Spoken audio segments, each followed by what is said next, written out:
Well, William, kick us off. Tell us what's going on or who you guys are. Hi, my name is William Kaufman. I'm the director of Daylight's End, and with me is the star of the film, Johnny Strong. Yes. And our writer, Chad Law. So, we were talking on the red carpet a little bit. You guys have worked with each other before. What is it about him? What is it about him? Like, what has made y'all click? I think for me, I saw Johnny in a performance in Black Hawk Down, and loved his performance. And he reminded me, and getting to work with him, it confirmed it, of kind of the throwback actors that I came up on, that that looked at when you think of a leading man as a who you believe can pull off the tough stuff, and the performances have such weight. Think of the guys like Steve McQueen and the rock stars of the '70s, so I kind of chased Johnny down to borrow some songs from my first film, and use that as an intro to get him a script. Which is weird because I thought he just wanted the music. No. He really catfished me a little bit. I did.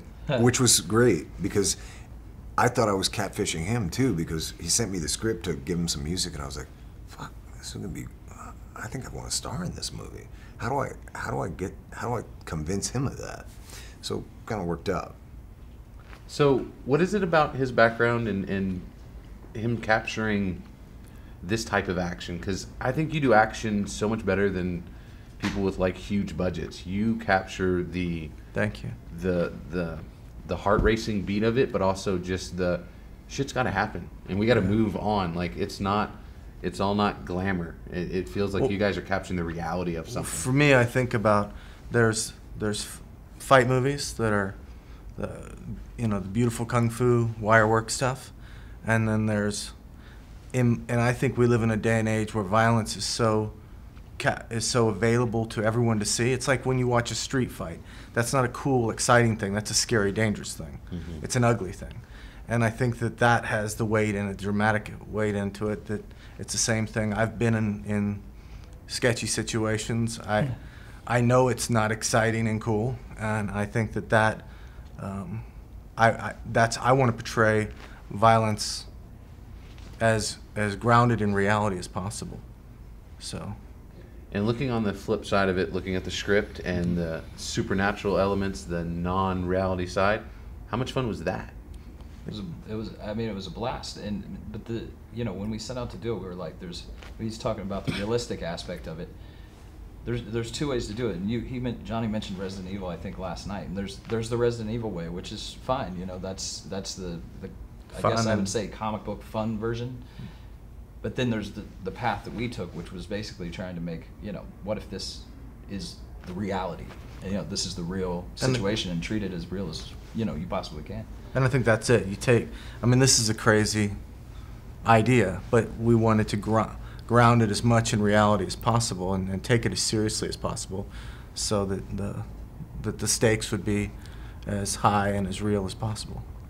Johnny was saying something else on the red carpet. First, you brought him out to Dallas just for a couple of scenes here or there long before this movie, and now you're bringing him out here in the summer and you're putting him through the sweat. Next, you'll be doing him like here in Dallas all the time. Like, are you slowly entering into just bringing Johnny here? It feels like. I'm just looking to work with Johnny. Yeah. So I love working at home. This is home. I'm not moving off to LA.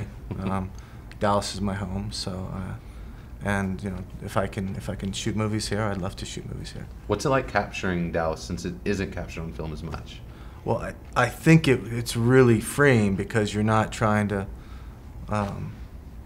When I travel, people's idea of Texas or Dallas, Dallas is J.R. Ewing. That is what everyone imagines. So I think for me, showing it, there's a lot more to the city of Dallas than J.R. Ewing. And nothing against the show. I know there's crazy mad fans of the show, but I'm just saying it's. I've never heard of it. But I think that was part of it, was to show the kind of the underbelly of the city, which The gritty nature of yeah, it. exactly. Yeah, it's there definitely, and I love how you capture it too. Thank you. Um, We did part of the finale for our first movie here as well. Yeah, I was telling him Yeah, that. yeah. Running down the street, like 111 degrees, August, awesome. Yeah.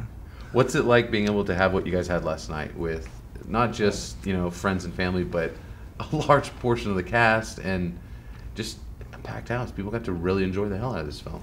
I think that's as good as it gets. I mean, we've poured blood, sweat, and tears in this movie. Yeah. It's taken a really long time to make it what we wanted to show to the world. So I feel really proud of the movie. I think it's a great movie. So it's kind of good to go to a screening where you don't feel like you've crossing your fingers that the audience Yeah. will connect to it. I think if you're going to come see an apocalyptic action horror film, this is the movie you're going to love. I've made several movies, and I would have been in the lobby for most of them, not wanting to see the, you know, I might not even have been there. But this movie it was exciting to see, you know, something that, you know, I think we're all really proud of. To get to share that with an audience is fun. It's the reason we made it. It's also one of those things that people take this for granted, but making a film is like anyone can make a film. Making a good film is like taking a piece of thread and trying to throw it across the room and thread the eye of a needle with it.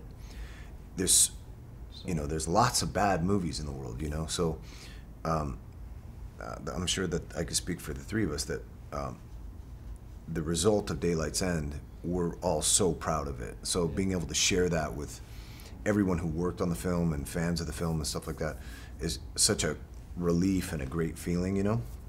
I'm sure there's a lot of people that wrap up their movies and go, man, I hope nobody sees this, you know? I've done that. And some of us have those on our resume, you know, but this is one of those films that we're super proud of, and I'm really happy to share it, you know. Well, guys, tell us where this goes from here and where people can find out more about this, because I want people to see it.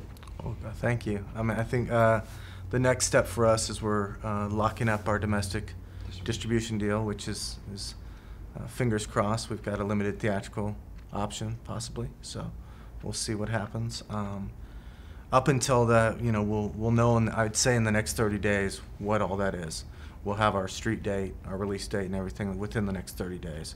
So if you check out Daylight's End, the movie, on Facebook, our page, you'll definitely see it as it goes. And from here, we're super excited to be in Texas Frightmare Weekend in 2 weeks. So, and then we're looking to do a screening around the time of Comic-Con as well. So I think that's one of the things we'd like to do, is kind of get some feedback from the people out there that, you know, where do you want our movie to go? And, Well, I see it going a lot of places, so I Yeah. can't wait. So, Yeah, I think we'd it resonates that way. Thanks. Cool. Yeah. Well, guys, thanks for bringing it back here to Dallas and bringing everyone with you. It was a blast having you guys on the carpet and just having the whole group here. Awesome. well, thank you. I had a Thanks for blast. having us. I loved it. Yeah, it's great. Thanks, guys.